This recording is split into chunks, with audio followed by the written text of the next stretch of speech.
नमस्कार मंडळी, पुन्हा एकदा स्वागत करतो तुमचं आपल्या एका नवीन व्हिडिओमध्ये. मित्रांनो, चॅनलवरती नवीन असाल तर चॅनलला नक्की सबस्क्राईब करून घ्या, कारण बैलगाडी क्षेत्रातील सर्व टॉप अपडेट नेहमी आपल्या चॅनलवरती येत असतात. तर नक्की सबस्क्राईब बटनवर क्लिक करा. तर चला येऊया मूळ मुद्द्यावर. सध्या महाराष्ट्रामध्ये धुमाकूळ घालणारा हिंदकेसरी सचिन याच्या गोट्यावरती आपला सर्वांचा लाडका देव बकासूर गेला होता. शाहिदभाई मुलानी यांची इच्छा होती आणि मोळीशेठ धुमाल असतील, हे देव बकासूरला गोट्यावरती घेऊन गेले होते.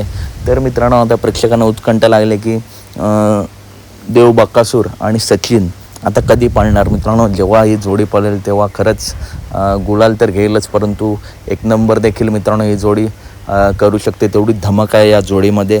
तर नक्की कोणत्या मैदानात हा जोड पाळताना दिसू शकतो. तर मित्रांनो, 30 तारखेला जे मैदान आहे जुना बैलपोळा हिंदकेसरी मैदान, त्या मैदानामध्येच मित्रांनो टॉपचं नियोजन आपल्या जोडीचं दिसू शकतं. आणि मोठ्या मैदानामध्येच मित्रांनो मामा या जोडीचं नियोजन करतील, कारण टॉप जोड आहे. धन्यवाद मित्रांनो.